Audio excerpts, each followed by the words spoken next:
Muy bien. Buenos días, hermanos. ¿Andan bien? Muy bien, eso es bueno. Extrañan a los que fuimos, ¿no? ¿Extrañan el retiro? Sí, se extraña, ¿no? Gracias, Elías. Yo tengo una idea, a ver si me apoyan. De tener un retiro en cada estación del año, ¿qué dicen? ¿No? Estaría bueno, ¿no? Estaría genial. Ah, No, obviamente que sería muy difícil. Sabemos que conlleva muchas cosas y una de ellas es dinero, tiempo y bueno. Pero no es mala, la dejo ahí picando para los ancianos, un retiro de invierno. Estaría muy bueno. Si en verano comimos tortas fritas, en invierno nos venimos con un par de kilos más, digo yo. Así que la dejo ahí picando, estaría muy bueno. Pero sin duda que fue un tiempo de bendición. Creo que Dios ha sido bueno. Y si hay algo que tenemos en claro, creo, los creyentes, es que Dios es bueno en todo momento. Y obviamente que hay tiempos donde podemos charlar, donde nos podemos divertir, ir a la playa, jugar al vóley, juegos de mesa, pero el poder disfrutar de la comunión que Dios nos deja tener, el poder charlar, conocer más hermanos que tal vez conocíamos hace poco y poder charlar, conocerlos más, saber de sus vidas. Y son tiempos especiales y sin dudas que sabemos que lo más importante es la palabra de Dios. Y creo que Dios, a todos los que fuimos, nos dijo algo. Capaz que te dijo lo mismo que me dijo a mí, capaz que te dijo algo diferente de lo que me dijo a mí, pero sabemos que Dios habló y sin duda que Dios hoy nos quiere hablar. Así que vamos a tener un corazón abierto a lo que es la palabra de Dios. Y vamos a continuar con Efesios, el libro de Efesios. Vamos a ir hasta ahí.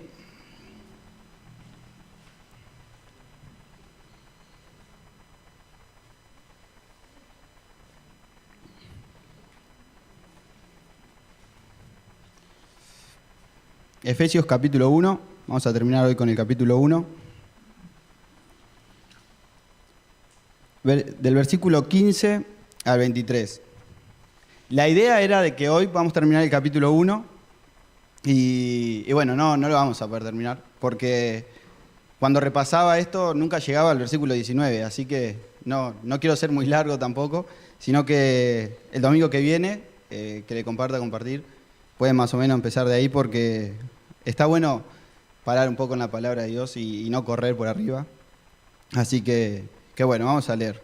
Dice: por esta causa también yo, habiendo oído de vuestra fe en el Señor Jesús y de vuestro amor para con todos los santos, no ceso de dar gracias por vosotros, haciendo memoria de vosotros en mis oraciones, para que el Dios de nuestro Señor Jesucristo y el Padre de gloria os dé espíritu de sabiduría y de revelación en el conocimiento de Él, alumbrando los ojos de vuestro entendimiento, para que sepas cuál es la esperanza a la que Él os ha llamado, y cuál es la riqueza de la gloria de su herencia en los santos. Vamos a leer igual de hasta el 23. Y cuál la supereminente grandeza de su poder para con nosotros los que creemos, según la operación del poder de su fuerza, la cual operó en Cristo resucitándole de los muertos y sentándole a la diestra en los lugares celestiales, sobre todo principado y autoridad y poder y señorío, y sobre todo nombre que se nombra, no solo en este siglo, sino también en el venidero. Y sometió todas las cosas bajo sus pies, lo dio por cabeza sobre todas las cosas a la iglesia, la cual es su cuerpo, la plenitud de aquel que todo lo llena en todo. ¿Oramos? Te damos muchas gracias, Señor, por lo bueno que tú eres. Gracias, Señor, por tu palabra, porque sabemos que tú transformas nuestras vidas, Señor, con tu palabra. Y es bueno poder ir a tu palabra y sacar cosas de ella para aplicar a nuestras vidas, porque siempre necesitamos aún ser mejor, Señor, parecernos a ti y bueno, pedimos que en esta hora tú nos estés hablando. En el nombre de Jesús, amén. Sin duda podríamos de estos versículos sacar mucha teología, mucha cristología, soteriología, algunas doctrinas, y seguramente capaz que hay algunos acá que no sepan ni lo que es la teología, la cristología, soteriología. Lamento decirles que hoy no será el día, no vamos a profundizar mucho en lo que podemos encontrar aquí, porque de mientras que preparaba esto, yo pensaba, si de verdad aplico tan solo el amor en mi vida, ya está. Con eso basta, porque después que aplico el amor en mi vida, todo lo demás viene. Y si hoy salgo por esa puerta, creo que conociendo mucho de la Biblia, sabiendo mucho de teología y lo que los versículos estos nos quiere decir, pero sin el deseo de amar a los demás, me voy por el camino equivocado. Y me estoy yendo más parecido a un fariseo que a Jesucristo, porque si hay algo que definía a los fariseos era eso. Mucho conocimiento bíblico, pero poco amor, no amaban a nadie. Así que si tan solo podemos aplicar el amor en nuestras vidas, creo que eso es lo importante. Porque ¿es bueno estudiar la Biblia, profundizar en ella? Sí, obviamente que sí. ¿Todo de la Biblia? Sí, todo de la Biblia. Hay que estudiar toda la Biblia y profundizar en ella porque es la forma de conocer más a nuestro Dios. La forma de conocer más cómo nuestro Dios actúa, cómo nuestro Dios hace las cosas. ¿Podemos entender a Dios en plenitud? Imposible. No podemos entender a un Dios soberano con nuestra mente tan finita. Así que, si hay algo, como decía, que importante hoy, vamos a ver algunas cosas, es el amor. Y mismo la Biblia dice que ¿cómo conocerán aquellos que no tienen idea de quién es Dios? ¿Cómo conocerán? Si os améis unos a otros. Y es fundamental. Así que vamos a ver 3 cosas, 3 puntos muy rápidos. Y es el amor y la fe, que podemos ver en el versículo 15. Después la sabiduría y el espíritu de sabiduría y espíritu de revelación. Y por último la esperanza. Creo que hasta ahí, si Dios quiere y podemos llegar, es suficiente. Así que vamos a leer el versículo 15 y 16 de nuevo. Por esta causa también yo, habiendo oído de vuestra fe en el Señor Jesús y de vuestro amor para con todos los santos, no ceso de dar gracias por vosotros, haciendo memoria de vosotros en mis oraciones. Pablo tuvo un pasado en Éfeso, él estuvo un tiempo ahí, y le pasaron cosas muy interesantes a Pablo en Éfeso. Si haciendo un resumen más o menos de lo que Pablo vivió en Éfeso, él llegó y apenas llegó dice que halló a unos discípulos y él le preguntó, ¿conocen al Espíritu Santo? ¿Tienen al Espíritu Santo en su vida? Y resulta que estos discípulos, entre comillas, pues en realidad no eran discípulos, le dicen, no teníamos ni idea de lo que es el Espíritu Santo, no tenemos idea de lo que nos estás hablando. Y entonces Pablo con su amor les predica, les cuenta, les habla de Jesucristo, ellos se convierten, aceptan al Espíritu Santo, reciben al Espíritu Santo, y de ahí en más empieza una obra en Éfeso fabulosa que Dios, a través de Pablo y de sus discípulos, empieza a hacer. No solo empezar a salvar a las personas por la obra de Jesucristo, sino también a hacer muchos milagros a través de Pablo. Y tanto que Pablo echaba fuera demonios siempre en el nombre de Jesús, y dice que había unos hombres que practicaban el exorcismo y que hacían todo ese tipo de magia oscura. Y claro, al viendo a Pablo hacer esos milagros en el nombre de Jesús y que mucha gente quede maravillada por lo que hacía Pablo, que sabemos que en realidad no era Pablo, era Dios, claro, decían, si Pablo puede hacer eso, yo también. ¿Por qué no lo intentamos? ¿Por qué no intentamos echar fuera demonios en el nombre de Jesús? Si él lo hace, no tenían ni idea de quién era Jesús. Si era algo todo lo contrario justamente a Jesús, lo que ellos hacían, la práctica de ellos. Entonces fueron endemoniados y les dice que se vayan, ¿no? En el nombre de Jesús. E imagino esa escena cuando dice la Biblia que el demonio le dice, conozco a Pablo, sé quién es bien Pablo. Lo tengo claro. Obviamente que sé quién es Jesús. Obviamente que sabía quién es Jesús, pero ustedes no tengo ni idea de quiénes son. O sea, no sé qué están haciendo. Y terminan peor de lo que fueron, porque los demonios se tiraron contra ellos y pobres hombres terminaron peor de los que estaban. Y bueno, Pablo obviamente después sigue su ministerio. Pablo después sabemos que se fue a Roma, termina preso, y estando preso recibe noticias de los hermanos de Éfeso. Y sabemos que a lo largo del ministerio de Pablo, él escribió epístolas estando preso. Y le llegaba mucha información de los hermanos que él conocía. Y me imagino Pablo estando preso y ¿te acordás el hermano que iba, Roberto? Sí, está bien en los caminos de Dios, hace las cosas bien, sirve al Señor. Capaz que, y vinieron algunos nuevos que conocieron a Jesucristo, que se están congregando, y tal vez algo malo, ¿no? ¿Te acordás de aquel hermano que servía con amor al Señor? Hoy no está, hoy se fue. Y Pablo, si hay algo que no tenía al escribirle a los hermanos, era pelos en la lengua.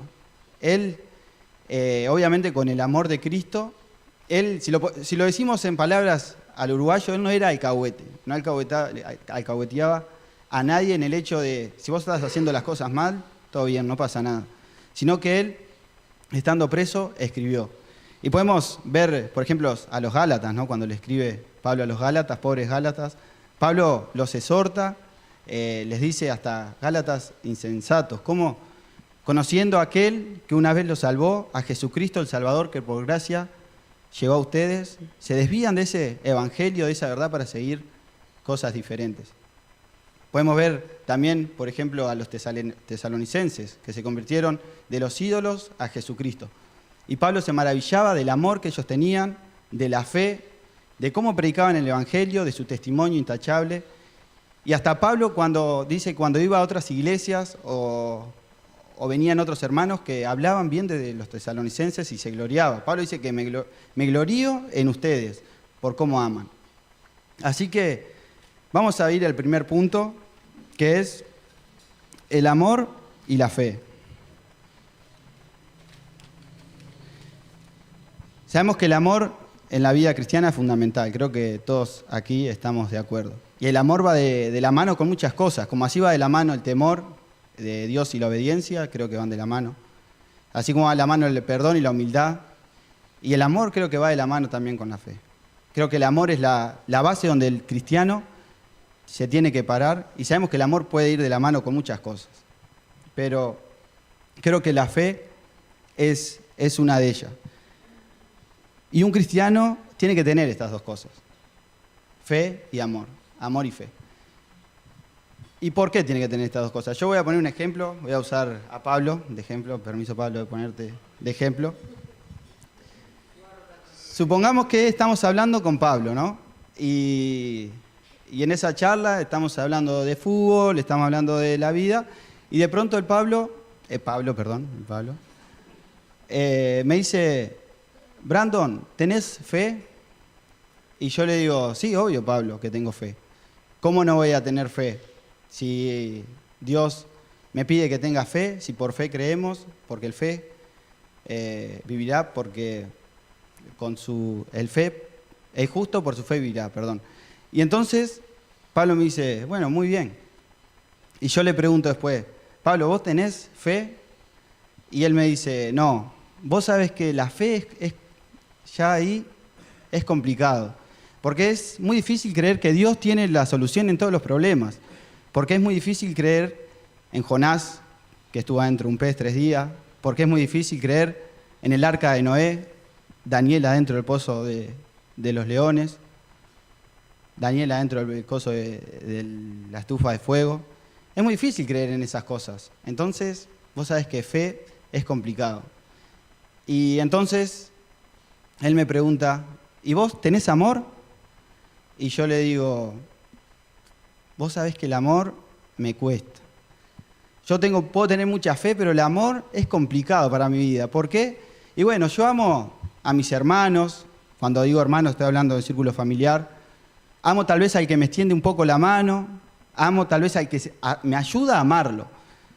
Y a los hermanos, y bueno, tal vez al que piensa parecido a mí, al que tiene las mismas opiniones, pero me cuesta mucho amar. No sé si amo como Dios me pide. La verdad que si yo digo que si tengo que amar, diría que no. Y ahí le pregunto: ¿y vos más? Y él me dice: mirá, yo sí amo. Yo amo, no tengo fe para nada, pero amo. Amo porque Dios me pide que ame. Y todo eso que podemos tener, toda esa conversación que podemos tener no tiene sentido. Y no sé cuál de los dos estaría peor en esa situación. Creo que el que no tiene amor estaría peor, ¿no? Porque el amor está sobre la fe. Pero no puede haber un cristiano así. Porque no estamos hablando simplemente de que nuestra fe tambalee, porque nuestra fe tambalea. Estamos hablando de no tener fe. No estamos hablando de que nos cueste amar, porque muchas veces nos cuesta amar. Estamos hablando de tomar la decisión de no amar, de cerrarme y decir, no voy a amar a esta persona por lo que me hace. Y Dios me dice, amá, porque en esas circunstancias donde tal vez me siento solo, en esas circunstancias donde viene la angustia, en esas circunstancias donde vienen las pruebas y nuestra fe puede tambalear, donde puede faltar el amor, Dios me dice, yo te amo. Y creo que todos aquí sabemos que Dios nos ama.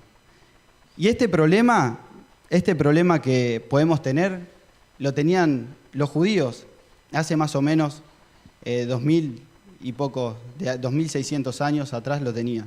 Si vamos a Malaquía, capítulo 2, versículo 1, vamos a ir hasta ahí. Último libro del Antiguo Testamento.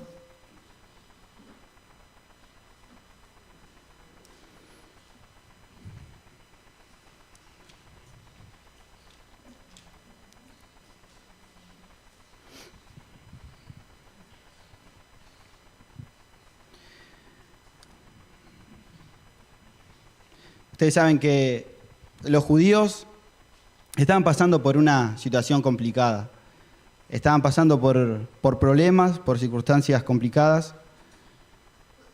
Y dice Malaquías, tengo anotado acá, 2.1. No, 1.2, perdón, lo anoté al revés. Malaquías 1.2. Yo os he amado, dice Jehová. Y dijiste, ¿en qué nos amaste? ¿No era Esaú hermano de Jacob, dice Jehová, y amé a Jacob? Y claro, en los problemas el pueblo de Israel le preguntaba a Dios, vos me decís que me amás, pero mirá cómo estamos pasando, mirá los problemas que tengo, mirá los dolores que tengo, la angustia que tenemos, la persecución que tenemos.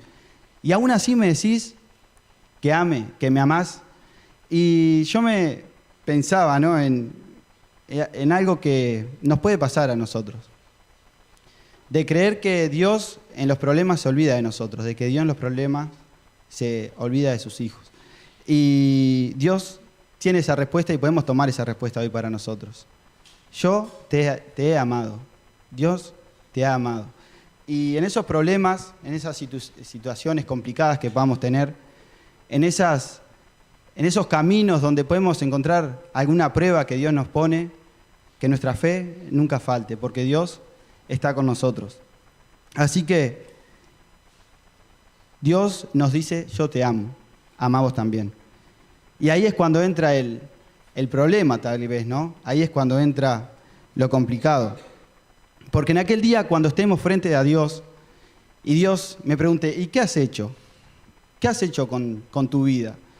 Y capaz podemos sacar nuestra lista de cosas, y puede ser muy larga, y puedo decirle, mirá, Señor, obviamente que Él ya sabe todo de antemano, y puedo decirle, vine a la iglesia todos los domingos, serví los sábados, los domingos, estaba en el grupo de alabanza, estaba con los niños, con los adolescentes, venía los miércoles a la reunión de oración, hacía todo, y hasta tal vez iba por la calle y veía a alguien en la calle y le extendía la mano, porque veía que necesitaba comida, necesitaba ayuda, necesitaba a alguien que le hable.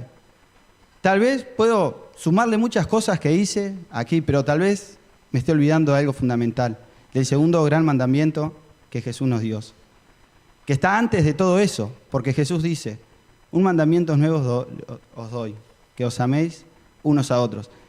Entonces, antes de decirle yo Jesús, a Dios todo eso, creo que Jesús lo primero que quiere escuchar es amé. Amé sin condición, amé a los demás. Porque si yo no amo, porque si mi decisión es cerrarme y no amar aunque cueste, porque Cristo lo demostró en la cruz que puede amar sin condición, todo lo demás que puede hacer en mi vida no sirve para nada. Y no lo digo yo, lo dice la Biblia. Y vamos a ir hasta 1 Corintios, capítulo 13, y después Colosenses 3, 14 y 15. 1 Corintios 13.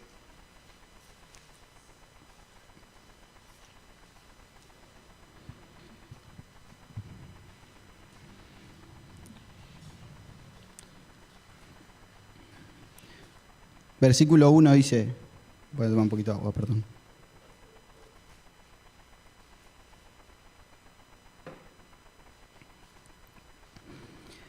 Si yo hablase lenguas humanas y angélicas, y no tengo amor, vengo a ser como material que resuena y címbalo que retiñe, como metal que resuena y címbalo que retiñe. Y si tuviera profecía y entendiese todos los misterios y toda la ciencia, y si tuviera toda la fe,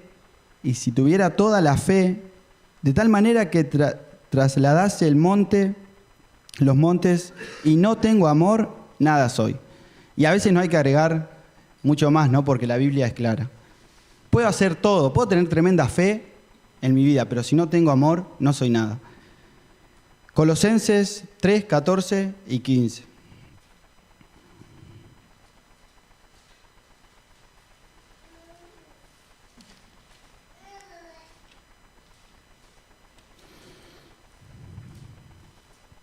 Colosenses 3, 14 y 15.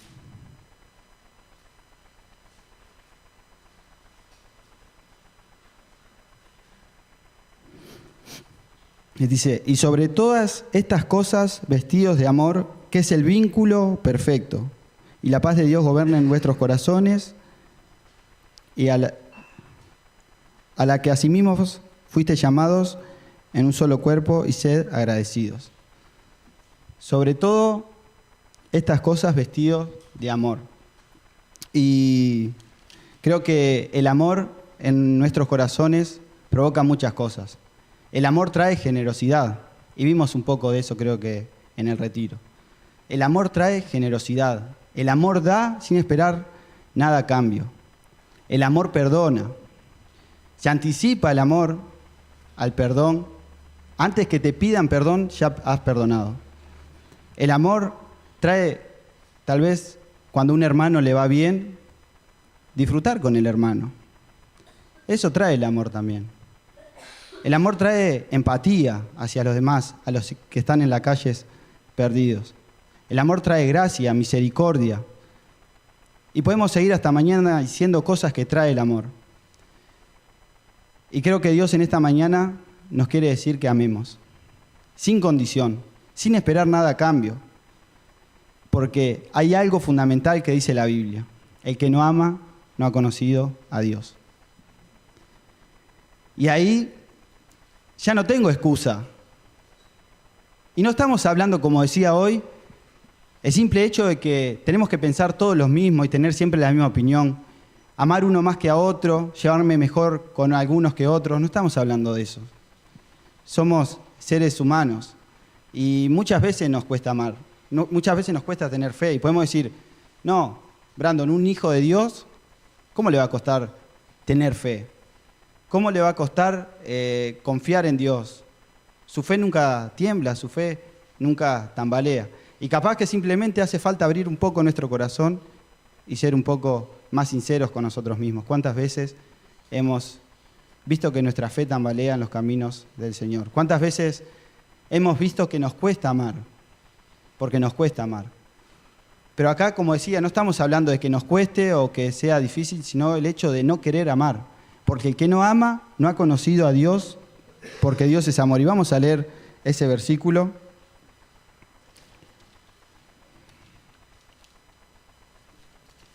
Primera de Juan 4.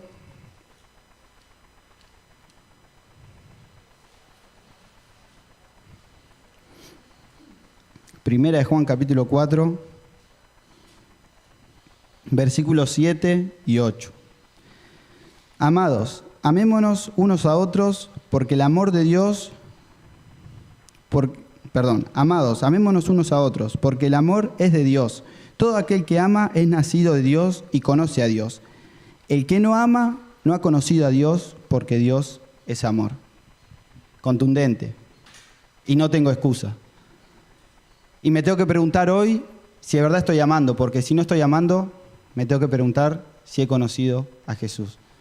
Porque el Espíritu Santo de Dios, cuando recibimos a Jesús, mora en nosotros y provoca que nosotros podamos amar. Porque al conocer a Jesús no amamos tampoco por nuestra voluntad. No es que conocí a Jesús y amo porque yo quiero amar. Amo porque el Espíritu Santo de Jesús mora en mí y Él provoca que ame sin condición. Y sin condición es sin condición, como Cristo murió en la cruz y nos amó hasta el final. Y creo que para no hacerlo muy largo, si de todo lo que podamos hablar, si nos vamos, como decía, por esa puerta, amando un poco más a los demás, creo que me voy por el camino correcto. Me voy por el camino correcto. Si voy por la calle y veo a alguien, tal vez que está tirado contra una vereda, que a veces decimos, la gente de afuera no conoce a Jesús, no tiene esperanza. Y la gente de afuera también son los que están tirados en la calle, que no tienen dónde apoyar su cabeza, con frío, con calor, con hambre. También son gente y también Dios los ama. También tenemos que amar a esas personas y traerles esa esperanza que Jesús nos dio un día a nosotros. Entre nosotros, aquí, amémonos. Porque Dios nos manda a amar. Aunque cueste, amémonos. Porque es importante para nosotros. Porque si no nos amamos y nos estamos haciendo daño a nosotros, estamos haciendo daño al cuerpo de Cristo. Y Dios está viendo eso. Y una vez veía un video que tal vez es muy exagerado, pero decía, los demonios en la obra del diablo no se pelean porque saben lo que tienen que hacer, no se destruyen entre ellos. Y decía este hombre, y nosotros los estamos ayudando a ellos. Muchas cosas ellos no tienen que hacer porque los ayudamos nosotros mismos. Amémonos. Amémonos porque Dios nos pide que nos amamos. Amemos a los de la calle, los que necesitan a Jesús. Versículo, vamos a volver a Efesios.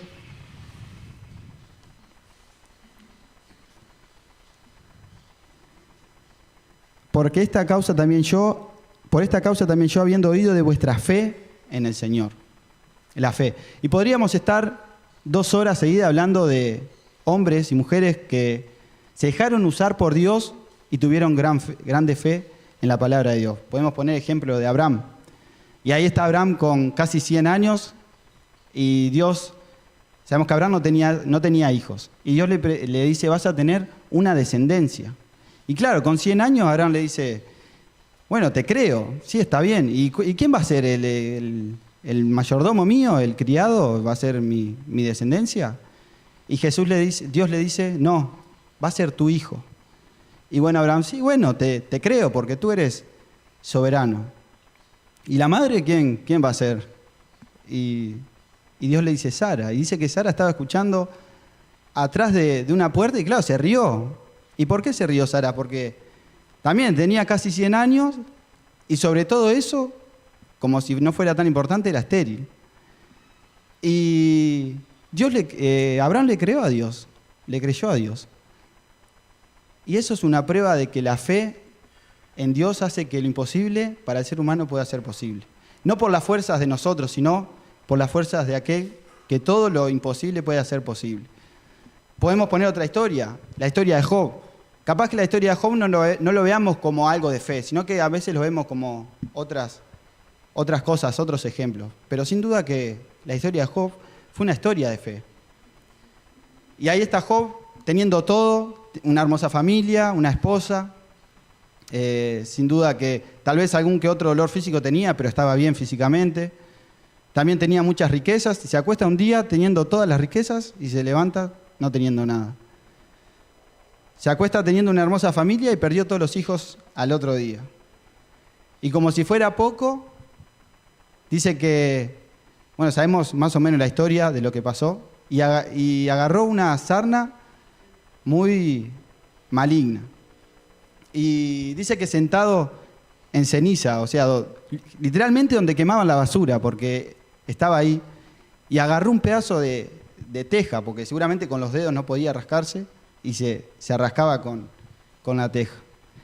Y claro, aparece la esposa, y uno piensa, la esposa le va a decir, animate, dale, que Dios nos va a ayudar. Y ahí la esposa le dice, ¿aún sigue siendo íntegro? O sea, ¿aún sigues confiando, teniendo fe en tu Dios? Maldice a Dios y muere. Y sobre todas esas cosas dice la Biblia que Job no pecó contra Dios. Porque Job tenía muy claro quién era Dios. Job conocía a Dios. Y aún así Job se anima a decir después que apenas conocía un poquito a Dios, apenas había escuchado algo de Dios, sino que después de todo lo que pasó, ahí sí de verdad lo conocía. Así que en esos problemas, en esas circunstancias donde podemos tener problemas, donde podemos decir, ¿por qué si Dios está conmigo no tengo trabajo? ¿Por qué si Dios conmigo perdí a este ser querido? ¿Por qué si Dios está conmigo? ¿Por qué si Dios está conmigo tengo esta enfermedad, donde me acuesto todas las noches y me duele, donde sufro, donde tal vez no puedo caminar? ¿Por qué si Dios está conmigo estoy pasando por esta prueba, por esta situación? Yo hay algo que me gusta de Dios, es su soberanía. Por lo más que podamos preguntar por qué Dios es soberano y hace lo que quiere. Y nunca Dios quiere el mal para su Hijo. Y muchas cosas que pasamos que nos hacen mal no es por decisión de Dios y porque Él quiera, es simplemente por decisiones nuestras, por nuestro pecado y por la consecuencia que queda. Pero dice la Biblia que todo os ayuda a nosotros a bien. Y eso es algo que me costó entender, que todo nos ayuda a bien. Y cuando digo todo, es todo. Y Dios usa todas las cosas para que nosotros podamos ser mejor creyentes. Entonces, en esos problemas, en esas circunstancias difíciles, agarremos la mano de Dios. Así como lo hizo Abraham, lo hizo Job y muchos hombres más que podemos ver en la Biblia. Y si hay algo que podemos sacar en esta mañana, aparte también del amor, tal vez podemos decir como dijeron los discípulos, Señor, aumentanos la fe. Que el día de mañana, cuando vaya a hacer mi devocional de mañana o cuando vaya a orar, le pidamos a Dios, Señor, aumentanos la fe, porque necesitamos fe en ti. Vamos a continuar un poco más, terminando. Vamos a hablar un poco de revelación, espíritu de revelación, espíritu de sabiduría, muy rápidamente, porque acá arriba parece que vas 10 minutos, pero ya voy media hora.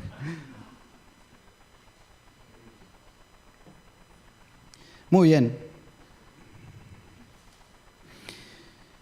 Dice el versículo 17, para que el Dios de nuestro Señor Jesucristo, el Padre de Gloria, os dé espíritu de sabiduría y de revelación en el conocimiento de Él. ¿Cuál es el espíritu de sabiduría? Vamos a Isaías 11:2. Rápidamente, Isaías 11:2.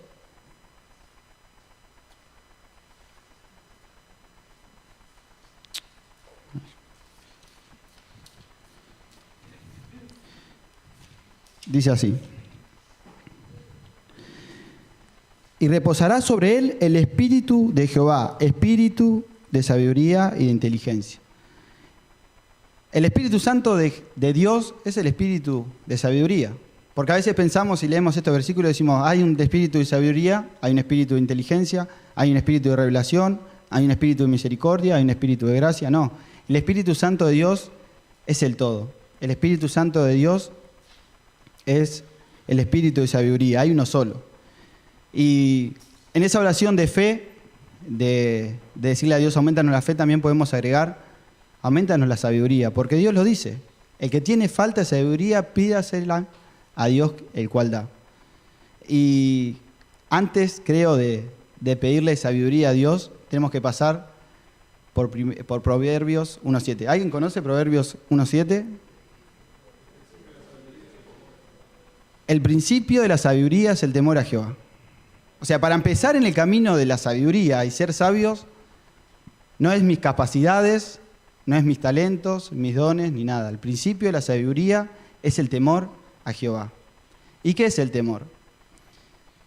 El temor es el respeto y la obediencia que yo le tengo a un padre. Y obviamente el temor, como decía, está ligado a la obediencia. Yo tengo a mi madre ahí y obviamente que uno tiene respeto a su madre, capaz que en un 100%, pero tiene respeto a su madre cuando es niño. Y bueno, y también trata de obedecerla, ¿no? Muchas veces cuando éramos niños creo que todos desobedecimos a nuestros padres, ¿no? Y al frente de mi casa, había una casa que a mí y a mi hermano, tenemos la misma edad más o menos, nos llevamos un año, y tenían dos hermanos, ellos eran dos hermanos que tienen literalmente la misma edad que nosotros. Y en su casa, claro, a nosotros nos encantaba ir a su casa. A nosotros nos encantaba ir a su casa, ¿por qué? Porque para nosotros era un paraíso. Pero para entrar a esa casa, el hombre tenía más o menos, era este salón, un piso, todos de pico de botella roto. O sea, así. Un pico de botella roto para entrar hasta donde llegabas, que había todo un aljibe enorme, no estaba tapado, nada. O sea, y claro, mi madre, no vayan. O sea, no vayan porque a nosotros nos encantaba ir. Podíamos ir cuando iba mi padre, que era amigo del vecino, pero solo no nos dejaban ir. Porque claro, un piso todo lleno de vidrio, de botella, pico para arriba, así, un aljibe enorme. Era un peligro, pero claro, para nosotros era hermoso porque pasabas esa prueba y después tenías de todo para jugar, para divertirte, para hacer. Y claro, mi madre se iba a trabajar y olvidad. O sea, no la obedecíamos. Obviamente cuando estaba mi madre no íbamos, cuando estaba mi madre y mi padre no íbamos solos porque nos estaban viendo y sabían dónde estábamos. Pero claro, mi madre y mi padre no se iban y nosotros íbamos ahí. Y eso no es respeto a los padres, no es obediencia. Y la diferencia de Dios es que Dios nos está mirando todo el tiempo. No hay donde escondernos de Dios. No hay un lugar donde yo pueda ir y hacer lo que yo quiera sin que Dios me vea. Dios me está viendo en todo momento.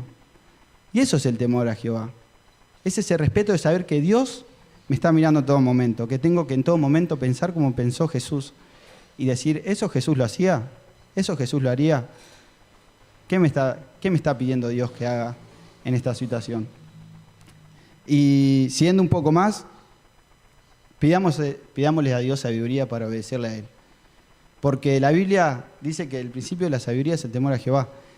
Puede haber hombres con unas capacidades bárbaras en este mundo que no conocen a Dios.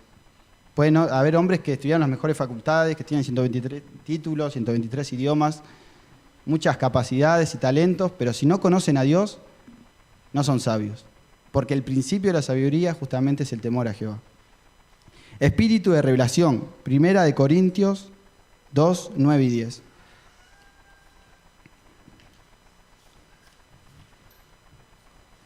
Primera de Corintios capítulo 2.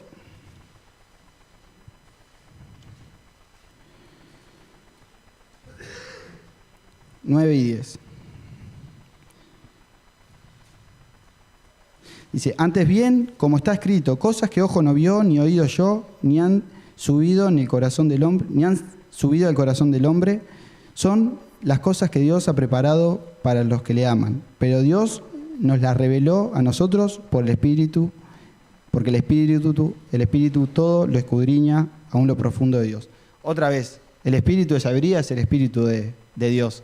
No hay un espíritu para cada cosa. Y quiero recortar mucho lo que iba a decir ahora, pero Dios puede aparecerte al lado de tu cama y decirle, Señor, aparece al lado de mi cama y dime para dónde ir y qué hacer. Sí, Dios puede hacerlo. O sea, ¿quién soy yo para decir Dios puede hacer esto o Dios puede hacer aquello o no lo puede hacer? Dios hace lo que quiere. Por lo general, no suele pasar. Por lo general, si queremos revelación, tenemos que ir a la Biblia. Y muchas veces queremos revelación, pero no vamos a la Biblia. Y abrimos un video en YouTube y podemos encontrar cada cosa que sacan de la Biblia, torciendo la Biblia para su propia conveniencia. Y hermanos, si no está en la Biblia, no lo inventemos. ¿Cuánto es de revelación en la Biblia? Todo, porque todo está revelado, es todo. Y si no está en la Biblia, no es revelación, no inventemos nosotros. Y a veces, que se entienda lo que voy a decir, a veces hace falta estudiar menos la Biblia y leerla más. Porque a veces nos empecinamos en estudiar, y me olvido de que tengo que aplicar. Leámosla más, como si fuera la primera vez. Como si fuera la primera vez que lees la Biblia, abrila. No sé nada, no me acuerdo nada del Señor, háblame. Tenía muchas cosas más para decir aquí, pero vamos con la esperanza, que es el último punto. Versículo 18 de Efesios, vamos rápidamente hasta ahí.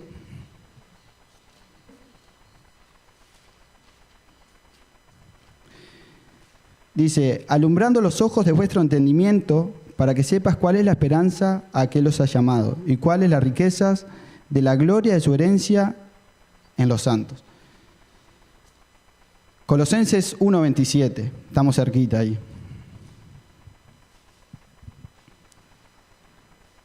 Dice, Colosenses 1:27.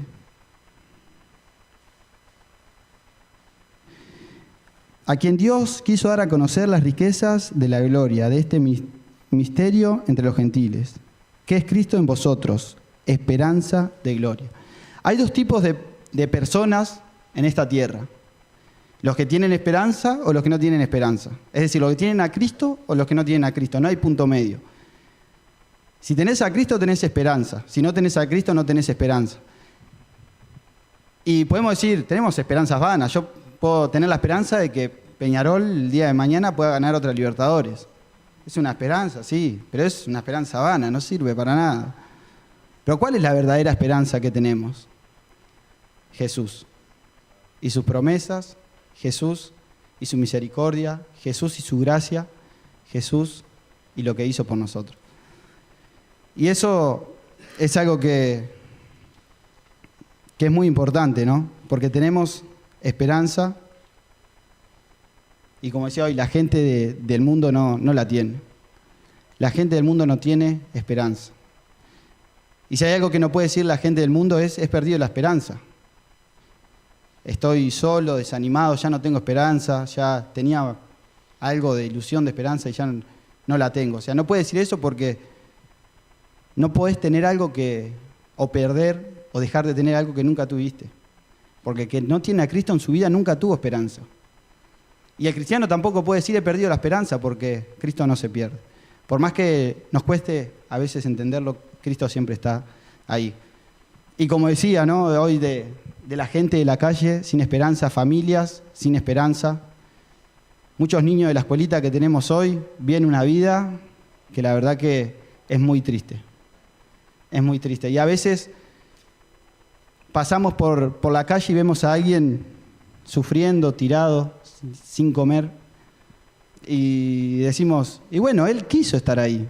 Y en cierto modo sí, él quiso estar ahí. Él está así porque él quiso. Agarró para las drogas, salió a robar, hizo esto, hizo aquello, y obvio, sí. Pero en una familia donde tu madre se prostituye y tal vez te golpea, se pelea con tu padre. En una familia donde tu padre sale a robar y se droga delante tuyo. En una familia donde todo es caos, pecado, maldad, tristeza. Ese niño, muy difícil que salga un abogado, un hombre correcto, un hombre que quiera hacer las cosas bien. Va a salir lo que aprendió de los padres. Y tal vez ese hombre que vemos ahí en la calle fue ese niño donde de verdad la pasó muy mal de chiquito. Y a veces pasamos por ahí con nuestra mochila, que podemos tener un refuerzo de salame, podemos tener un perfume para oler bien, una Coca-Cola, y todo eso gracias a Dios. Si hay algo que tengo que poner en mi mochila son unos folletos. Y decirle, mira, Dios te ama. Y a veces voy también en mi auto, que Dios por gracias nos da, con mi vehículo, y puedo tener hace frío, aire acondicionado, puedo tener hace calor, aire fresco, puedo tener en mi guantera, abrir la billetera y si tengo hambre ir a comprarme algo. Si hay algo que tengo que tener en mi guantera es un folleto. Cuando venga el cuidacoche que está trabajando, obviamente no seamos tacaños, está trabajando, démosles lo que tenemos para darle, que también es plata, porque el hombre está trabajando. No importa después lo que haga, porque el hombre está trabajando, dale 20 pesos, 10, lo que tengas. Pero en ese 10 pesos, 20, dale un folleto. Esas cosas tienen que estar siempre en nosotros. Siempre tenemos que llevar en mi mochila un folleto, un Dios te ama. Porque la gente necesita de este mundo escuchar Dios te ama. Seguramente nadie le dice hace años a esa persona que está en el piso Dios te ama, o yo te amo, o alguien te ama. Y necesitan escuchar que alguien los ama. Y para terminar, obviamente, creo que es importante preguntarme si tengo esa esperanza.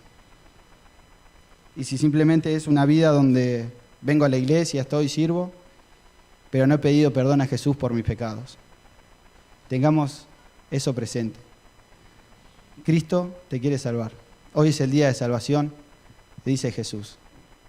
Hoy es el día de salvación. Cree en el Señor Jesucristo y serás salvo. Cree en el Señor Jesucristo y serás salvo.